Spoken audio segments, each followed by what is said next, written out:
Welcome back to the Uplevel Dairy Podcast. I'm your host, Peggy Coffeen, and today I'm bringing back for you our number one episode of all time here at Uplevel Dairy, an episode that was recorded 2 years ago and 200 some episodes later remains our number one. It is the first conversation that I had here with Tommy Oesch from Swiss Lane Farms in Alto, Michigan, the 7,000 cows in 7 years vision. And in this episode, Tommy talked about what it's really been like to transition a family dairy farming business from one generation to the next, the joys and the struggles, what it's been like to define core values, get on the same page, and create that clarity so that as a team, they can continue to grow in the direction that they want to. And if you've been keeping up with the podcast and listening to some of Tommy's episodes that we've done since this original one, you'll know that that vision has continued to expand, but so has Tommy's way of challenging himself. Whether it was talking about doing the 75 hard challenge or a 4x4 and 48-hour run, Tommy's continued to not only push the limits on his dairy, but also on himself. So take a moment for some real, relatable talk with dairyman Tommy Oesch from Swiss Lane Farms in our number one episode of the Uplevel Dairy Podcast. Tom, just give us a little snapshot about Swiss Lane Farms. Tell us a little bit about the business and a little bit about your role there. Sure. Swiss Lane Farms is a fourth generation dairy farm. My great grandpa founded the dairy in 1915. He was a Swiss immigrant that came over and married and worked on the neighboring farm, married the farmer's daughter and bought the neighboring farm. And we've been here ever since. Today we milk about 4,800 cows. I'm blessed to do it with my brother and my cousin, my brother Matt and my cousin Annie. We work alongside my dad and my two uncles, Annie's dad, Fred, and Uncle Jeff, and my dad, Tom. And they're the senior partners. They are on the board of the dairy as how we identify their roles, but they are transitioned out of the day-to-day management of the business. But when they're home, they are still at the dairy every day. They always said that the dairy was their hobby. We milk about 4,800 cows. About half of them are in Alto, Michigan, about 20 miles from the city center of Grand Rapids, which is a great town. Puts us in a really kind of a unique spot. About half of our cows are milked here in Alto, and then the other half are milked 30 miles away in Battle Creek, where we lease two dairy farms. Milking cows 30 miles apart creates its own challenges, and certainly wasn't the way that the model that we thought we would grow the business 10 years ago. The senior partners that's what we called my dad and uncles is the senior partners. When we would talk about buying or leasing another dairy, they would always say, well, if it's within 5 miles, that would be agreeable. That would be doable. But anything further than that, they were never interested in. But my brother and my cousin and I have really focused on having a vision for the business, because if you don't know where you're going, you're going to get there, right? So we kind of wanted to know where we were going. And about 4 years ago, we set a vision to be at 7,000 cows in 7 years was kind of the vision that we came up with and committed to, and went to the senior partners and said, okay, this is where we want to go. Are you on board? We were like, no matter what it takes, we need to get there. And they all said, yep, we're on board with that. We support you guys. This is your business now, but we always want their counsel and their blessing. So part of our philosophy is we hire the best consultants we can find, and then we listen to them. Some of the counsel that we got is it's time to grow. You can, if you keep doing what you're doing, milking the same number of cows you're milking for the next 10 years, you'll have, mediocre probably profits and be about where you're at. And so we set out to grow the business. And so when the opportunities came along in the last 2 years to lease these dairies 30 miles from home, everybody could get on board with okay, this is doing whatever it takes. This is what it takes. Yeah. I love what you shared, Tom. And so you had this vision, 7,000 cows in 7 years. And the way you say it, it sounds, oh, that was really clear. But I'm guessing it took a little bit of work to gain that clarity among two teams, really, because you talked about the current leadership and then also the senior leadership. So those of you that are at the helm right now, and then the generation before you that's still involved and that you look to for that counsel and that blessing on those decisions. And so let's take a couple steps back. What did it take to be able to get really clear on that vision of saying, hey, we are all in, we're all on board with this growth vision for 7,000 cows in 7 years. How did you guys get there? So it's interesting. A lot of communication. We've gotten some counsel that it's okay to have some disagreement between generations, but not within generations, right? So my brother and my cousin and I, the kind of the junior partners, if you will, we've gotten really good counsel that we have to be entirely aligned 100%.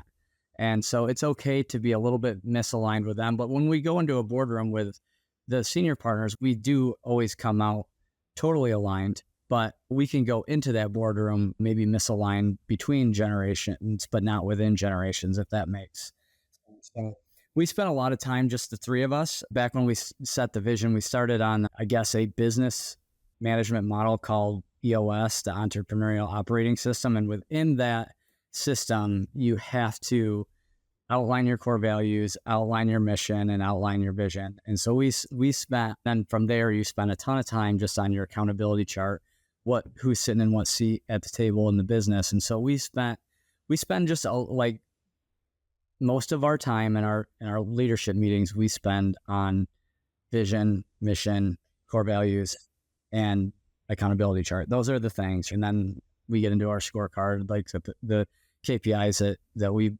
look at every week that make the business tick. We really had to decide 4 years ago, like, what kind of business were we? At the time, we were farming about 6,000 acres here in Alto, and we were milking 2,000 cows, and we were split, right? We hadn't decided, were we a dairy farm or are we a crop farm?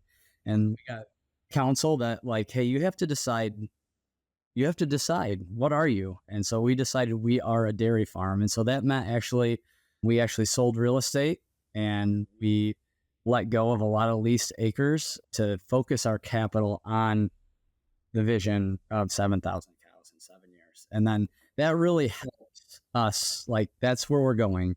So when it comes time to invest, it's all about the next cow. Okay. So as I hear you share that, Tom, this is what I'm hearing is like collectively you made this decision to really double down and focus on doing one thing really well and owning it and identifying yourselves with it.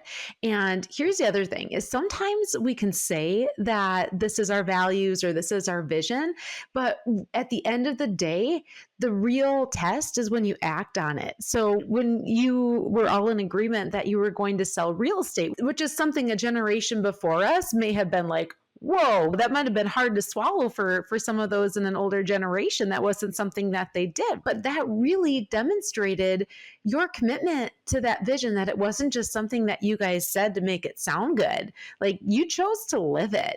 And so was that a tough conversation with the senior management team to let go of real estate? Oh, it was awful. None of us were like, oh, this feels good, because we needed that infusion of cash to set us financially right, because we went through some tough years between 2015 and 2020, or 2015 and 2019 were rough years. We came out of 4 rough years and then sold some real estate, but it really set us up to grow, and it was very tough. Everybody in the room had heartburn, but it was the decision that had to be. It was, looking back, it was the right decision. But it was hard. Yeah, it was very hard. Yeah, but it really exemplifies your focus on, Yes. hey, this is where we know we want to be. This is where we know we want to go. This is how we know we want to grow. And your ability to have those tough conversations around it. And even when it hurt a little bit, like you said, you all had a little heartburn over those decisions. But I mean, looking back, are you glad you did that? Oh, absolutely. And then we had to make that decision and walk arm in arm out of our boardroom saying, this is what we're going to do. We also had to go out to our people. And when a farm starts selling real estate in the community, you can imagine the kind of things that start. The talk of the town is pretty interesting, and it gets back to you, and some of it's pretty hurtful. Like I said, it was tough, but I would go back and make the same decision again every day. Yeah, and now it probably just seems like a little thing in the past because you were in forward motion. And one of the things that you mentioned too, as you're just telling us a little bit more about Swiss Lane Farms, Tom, is that the generation before you, so it'd be your dad and his brothers, that they're entering into this somewhat of a retirement period where dairying can be more of their hobby and they're able to do some different things. And really, you, your brother, and your cousin are in more of this management and ownership and decision making and leadership role. And so you've been able to truly transition this business from third to fourth generation, right? Yes. Yep. I would say that we have bought the dairy from them. I like to say, but we haven't paid for it yet. So when you're going through a tough time where we were losing some equity in the business and trying to redeem equity to the senior generation, their entire nest egg and all of their personal equity was in the business. So they need it to live. And we want them to have it. If we could write them a check, we would do it. This is something that I think a lot of our listeners can relate to. So whether they are dairy owners and in the family business themselves, or even those that are consultants out in the field that are working with dairy farming families and businesses every single day, these are the conversations that keep people up at night. These are the conversations that sometimes can tear a family apart, let alone a business. And so take me back a little bit here, Tom. What did it take to get to the point of being able to do what you guys have done collectively and be able to bring in a next generation, multiple family members, you, your brother and cousin, and also have those conversations with the senior generation and be able at the end of the day to be where you guys are at? Sure. So if I go back to all the way to 2012 is when we kind of started the succession process between the senior partners and us. And we put together a succession board, if you will. And we brought in a lawyer, a CPA, a financial planner. And then we had like my cousin, who's not part of the dairy, but spent his summers on the dairy and is a really successful executive, actually IT executive in Grand Rapids. And like I said, spent his summers at the dairy and just loves the family business and he just wants to see it go. So we brought in all of these people to help us with this succession plan. And one of the things that they came up, that advice that we got then and something that we followed through with, was to develop core values. And so my cousin, who is the off-farm executive, was, when you develop core values, pretend you're on a mission to Mars and think back to the heroes of the business that made the business what it was.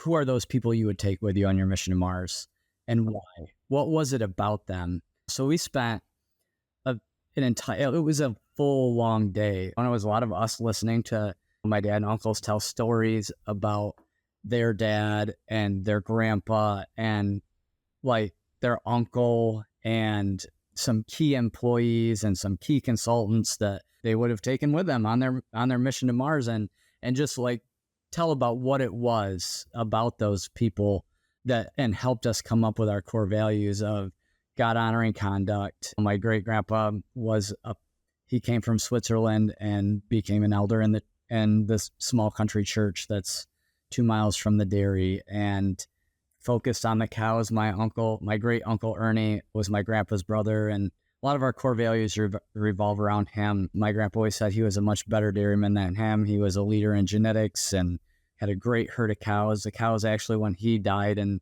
the herd was sold, my uncle said it broke his heart. He was only able to buy 2 of those cows because they were so expensive. So yeah, God honoring conduct, focus on the cows, light years ahead, make hay while the sun shines, turning a nickel into a dime, and becoming productive people are our core values. And it was, looking back, that was such great advice, because everything we've done from that point forward has been vetted and reflected off of those core values. And it's also given, as the senior partners have watched us really embrace them. We hang them on walls everywhere. We talk about them every day. We do our annual reviews. We review our people on how they are living out our core values. And so it's given the senior partners confidence that we're going to keep doing that. And if we keep doing that, they're confident that it's going to work.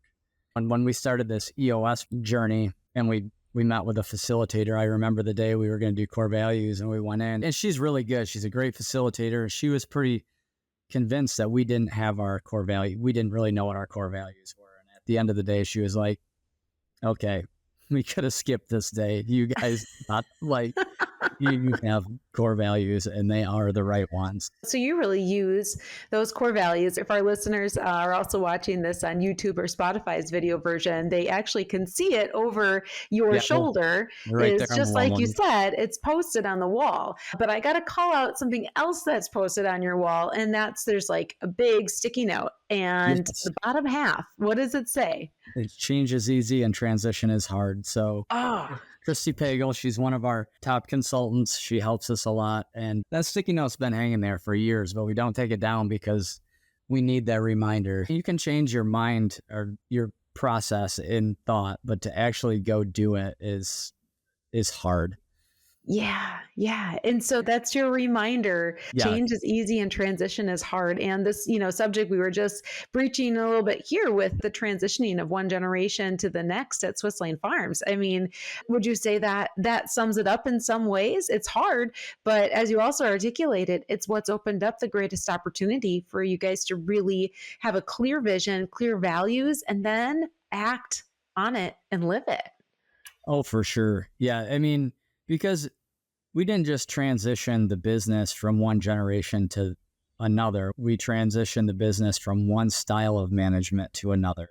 Like when my brother and my cousin and I were brought on as partners, the senior partners had this whole list of things like the farm comes before hunting and fishing, how many hours for lunch. Like they wanted proof that we were going to put in the time because that was so important to them. But then over time, as we've transitioned, what we find is if there's a task that I need to be doing every day in the business, it's probably not going to get done that well because we need to be working on the business. It's a very different management style, and I need to build my people up in leadership. And leaders, they don't just grow because they do everything right every time. If somebody's there to hold your hand every step of the way, and then they own the responsibility of your failure. They do own the responsibility of your failure, but like when you take the keys and you drive away and you crash the car, you can't blame it on nobody else was holding the steering wheel. And so it's interesting what you just shared, Tom, because you talked about being able to grow leaders on your team. And we were just also talking about scaling the business and then transition planning and what the expectations of the generation before you was of what it meant, really at the end of the day, what it meant to be a dairyman. But you had your own definition of how you wanted to be a dairyman and how you wanted to live life, right? Yeah, there's a lot of things that I want to accomplish in my life, and I feel like I'm just getting started. But one of the things that I really believe that the idea of your golden years is kind of a lie. I think if you live for your golden years, a lot of people never make it because they don't live long enough, and they get to an age where they have what they thought was going to be all the money they could have to go do the things they want, and now their body won't let them do it, and they've lost maybe the passion to do some of those things. I want to live my golden years now, and I want that to be like the theme of my life, right? Because not that I don't feel like there is a finish line in life, right? I think a lot of people live like, oh, if I can just get to Friday, or if I can just get to 60 years old, and if I can get this much money in the bank. And I think that's false hope, I feel like. And I'm young. Obviously, I'm just turned 41, so I've got a lot of life to live, hopefully. But I want to live and pursue my passions today and not wait, because I might never get there. And that's a little bit different than I think the whole generation, not just my dad and uncles, but I think it's been like even in America, it's the way a lot of people think about life. And I think they might want to climb a mountain when they're 30 and they get to 60 and they're like, I can't climb that mountain anymore. That opportunity is gone. And I don't want to miss those opportunities. Yeah. You want to climb the mountain now. I want to climb it now. Yeah. So, okay. So let's take a step back from that. If you want to climb the mountain now, like the ability for you to be able to live life you want and have passions that you pursue outside of working in and on the dairy business, that comes back to having the right people in the right places to be able to grow this business and to keep it going on a daily basis. And what does it take? What has it taken for you and the leadership team to be able to grow the next layer of leaders? And I mean, let's go back to the complexity. 4 different sites that are part of Swiss Lane Farms and growth that has been pretty fast paced in these last 4 years, and a plan to keep growing. And sometimes when we have these big ambitions and, big goals in business, sometimes that's when our personal ambitions and passions can get left behind if they're not all the same. So what has it taken to be able to grow leaders within the team at Swiss Lane? Your people really have to trust that you do have their best interest in mind. And it's tough, right? Because our vision statement is showing the way forward, right? And we feel like showing the way forward isn't just like how to milk a cow or how to make up a ton of silage. It's also how to lead people and how to grow people and help them be their best. As you encourage people to be more, some people just, they don't take the opportunity. But over time, as people have seen, oh, really? No, as they're out pushing to grow this business, it is creating more opportunities for me to make more money, for me to enjoy my job. One of the things that I really try to encourage my people to do, especially the people that are managing anybody more than themselves, it's like everybody on your team is better than you at something. And you need to find out what that is and get them doing that all day, every day. Because that's what lets you take the time to do the things that you want to do. Okay, so how do you do that? How do you figure out what these strengths are of your team members? So we've spent a lot of time, even before we started the EOS journey. Christy actually brought the Strengths Finder book to us. We all did it as a leadership team. And now, like, anybody that gets into leadership at all in the dairy has done Strength Finder. And so we know what makes people tick, right? And it's so interesting. So many unique strengths on our team. There's times when you might have somebody that just is, we really like this person. They work really hard, but they're not like killing it. And then we'll go and we'll do the people analyzer with them and just say, do they get it? Do they want it? Do they have capacity? And then, for that role or for that task. And it takes a lot of work. And there's been some people that like had to help exit the business. And that's not a lot of fun, having those conversations and really making a decision as a leadership team and saying, no, this is the direction we're going. And we're constantly doing that. You never like get there, right? We'll pick a number, a percentage of the seats that we have. How many seats do we have? 100 seats. Okay. How many of those right now do we feel like, is there an issue with? Is it not the right person, or do we have too many seats, or we spend just a lot of time working on that piece of the puzzle. Yeah. So talking within the leadership team about the seats on the bus and who's in the right ones, going back to, like you said, Strengths Finder is a tool that you use that Christy Pagel brought to you. And then People Analyzer, what's that? So People Analyzers, it's just another tool. Say you have a feeder that is very consistent at feeding cows the way they want to feed cows, but every time you go to make a change, they say, I'm not doing that, right? I've been on a lot of dairies and talked to a lot of other dairymen. The great thing about most feeders is they find themselves in a role that's very consistent. They love consistency, and we love them to be consistent, but they have to embrace change. And so do they get it that, no, if you're going to be a great feeder, it's not all about never changing anything. You love the way you do it. You're so in love with it that you will never change. But when a better way comes along, we have to get on board. And do they get it? Will they put their own interests aside for the business? And do they have the capacity to do that? Right. So you say there's 3 of us analyzing a person, all 3 of you vote positive, negative, or indifferent, right, on these things. And then you kind of tally it all up and you say, oh, this person, they get it. We all feel like they get it. We all feel like they want it, but they just don't have the capacity to do it. And maybe if they don't get it, maybe it's then you step back and say, well, did we not train them? Did we not communicate well enough? When you might go down that road, but ultimately, sometimes you just have to come back and say, this is a square peg in a round hole, and we need a round peg. So really, what you do as a leadership team is you create almost like your own little rubric around this. And it's pretty simple. Here's 3 questions. Here's 3 votes. And if everybody is in alignment, like your answer is easy. Yes. If it's yes or no. Yep, absolutely. So you've created a lot of processes or brought in processes into your people management side of this business.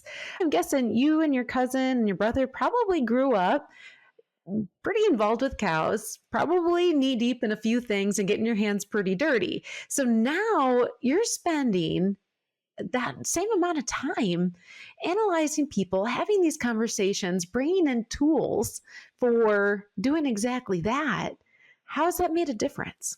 Well, it's made a huge difference. I mean, it is interesting. Like, just as I hear you ask the question, for years when we would ask the senior partners, like, what do you think we need to do different and better? It's always been spend more time in the barn. You got to spend more time in the barn, spend more, like every time. And they would still tell us, you got to spend more time in the barn. And was that on the sticky note that they gave you? It was up. Yeah. All of the tools we've used to analyze people, we've also developed a scorecard of our business. And our scorecard should tell us how the business is running. We have financial metrics on the scorecard. We have cow's milk, pounds of milk, quality metrics, and all these things. And so I know how things are going in the barn based on what the scorecard looks like. Like, we have our own scorecard for our executive level meeting, and then all the way down to the milkers have a scorecard. And then when I say down to the milkers, I hate to say that. We believe that our parlor is like the financial engine of the dairy, and we feel like that's one of the most important jobs on the dairy. So I hate saying, like, making it seem like it's... But nobody's left untouched from the scorecard. Yep. Yeah.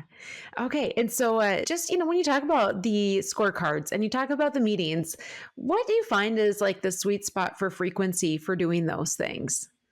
Every week. Team meetings? Yeah. Well, for like our leadership team meeting is every Tuesday at 8:00, and it's really not negotiable, right? So in the last year, we've brought our livestock manager on, Randy, onto our leadership team. So he's a peer with my brother and my cousin, and if only 3 of us can make it, only 3 of us can make it, but we have the meeting. We do it every week, and it's just amazing. We did our meeting this morning, and man, we tackle a lot of issues, and then we rate our meeting. They're called level 10 meeting because you want to give it a 10 out of 10 at the end. And today we didn't get through all of our issues, and you could feel it, right? We had a good meeting, but we didn't give it a 10 because we didn't get through all of the issues. So if you start skipping weeks, pretty soon you never get through your issues. And we start at 8 and it's done at 9:30, and that's really not negotiable either. So that way you can't spend all day. You have to solve. That's what meetings are for, is solving problems. And you start having meetings where you don't solve any problems, you might as well not have a meeting. So very focused meetings, you have those weekly. Mm-hmm. And then for your evaluations that you do and the scorecards, how often do you guys do that? So the scorecard is part of every meeting. So we look at the scorecard. Every meeting has a different scorecard, and they all get looked at every week. And so I talked about employee evaluations. We do an annual lengthy employee evaluation with every person every year. And we're really trying to we would really like quarterly check-ins. We're not there yet, but we have a goal review halfway through the year. So we have 2 touch-ins every year for sure. One big one. So Okay. And you mentioned earlier, I think that your core values are something that you hold up when you do those reviews. it's basically 6 sections, right? And under God, honor, and conduct, we talk about honesty, trustworthiness, animal husbandry, and like even the feed guys are the crop guys, if you will. We call those the site people, but like they are analyzed on focus on the cows, right? Is their mentality match? Is their job focused on the cows? And so there's a few sections under focus on the cows. There's a few things under becoming productive people, even down to their health. Like, how are you doing, like mentally and physically? Wow. So they get reviewed on every core value every year. So you hold people to a pretty high standard We do. of meeting these core values, and you expect a lot of them. And so, is it hard to find good employees? I'm the visionary in the business. My strength is not holding people accountable. I am terrible at it. I'm terrible at hiring people, and I'm terrible at firing people, and I'm terrible at holding people accountable. And so I've had to be very deliberate. Randy is on our leadership team because he's not just because, but one of his qualities, he's like high on accountability. Ah, Doesn't put up with people's crap. And we have several people in the business that are like that. And we're always looking for, because if I'm honest, we've really had to build accountability into our team. When you find somebody that's strong in that, encourage it, right? to identify those strengths and put people in positions to be able to utilize them. Yeah. Yeah, I know this is great, Tom, what you've been able to share about how you are as a team and as a dairy and as a business being able to grow your leaders within the company, the tools and the structure that you put in place to be able to do that. Your abilities to recognize that some people are going to have strengths that bring something super valuable to the table that is maybe something that was a missing piece, as you said with the example of Randy. And so at the end of the day, has this all been what's made it possible to do this first, we'll call it the first half of your 7-year growth goal? Oh, absolutely. We spent a lot of time building leadership because we knew that usually when you grow, you outgrow your management pretty fast. And so we had to front load management. And so when we stepped onto those 2 dairies, we've had great people that embrace the idea of, because we shared our vision with them and they knew this is part of it. And they would challenge us. If you have somebody that's not on board with making that 30-mile trip with a tractor because they think it's a waste of time to drive 30 miles in a tractor, it's a problem. You got to fix that, right? There's a lot of it that's gone really well because we had leaders in place ready to embrace the challenge, right? Yeah. And so the question is, what's it going to take to hit the rest of that goal, to take it the rest of the way through to 7,000 cows in the 7-year mark? It's interesting. I'm the guy that's kind of like, let's go get another dairy now. Like, what are we waiting for? We're about a year and a half into those dairies, and the approach that we're taking is we kind of had gotten the home dairy efficient, if you will. We were hitting our labor cost marks. We were hitting our feed cost marks. We were shrink goals and all these things, and repair budget and supplies budget. And then you grow by 100% in a year. We took on those 2 dairies within 3 months of each other. It causes some pain. And so in 2022, our labor cost was too high. Our repairs were too high. We were fixing a bunch of old stuff. And now 2023, first quarter is already looking better. Second quarter better be looking better than first. And by as quickly as we can, get to our targets on all these other things and then be ready to tackle the next growth. Yeah. And does it all feel more real when you look and see, hey, this is what we were able to accomplish in the last couple of years? This is within reach. This is at your fingertips if you just keep going forward. Yeah, there's days that you get discouraged, right? Be lying if I said it's like, oh yeah, we got this. It's easy, right? Just get these people all trained up and they all do awesome. We just are going to, sail our way to 10,000 cows. But there's days that you got to remind yourself that it's not easy, right? You're going to want to do a project and the bank might tell you no, or you just might not get the person hired that you want to get hired. And so there's days you might get your first cutting rained on, so there's days you're like, oh, do we know what we're doing here? Right. We're going to hit the target, but you just got to, keep focused on the end goal and focus on getting good people on the team and in the right seat. And we believe that's going to be the key. What I'm really curious about is, how do you keep yourself motivated, mentally strong, and just have the energy and the ambition to keep going after this? We're not like two-part beings, right? We're one part. We're not totally a mental being or totally physical. We're both mental and physical, and we're also spiritual beings, right? And so I feel like you got to keep all three legs of that stool together. And for me, I spend a lot of time with other dairymen my age and talking to other peers. And I have a men's group from church that I meet with like faithfully every week because I need that spiritual accountability.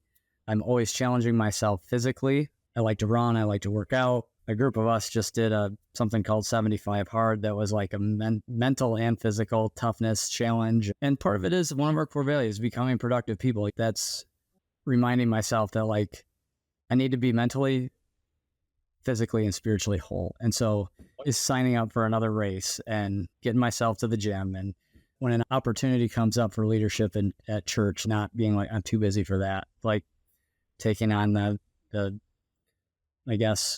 responsibility for other people and talking about it, right? Talking about it with people like, yeah, hey, I'm going to go try to run 2 6-minute miles. I can run 2 6-minute miles right now, but you and I have had this conversation before, and it's because of you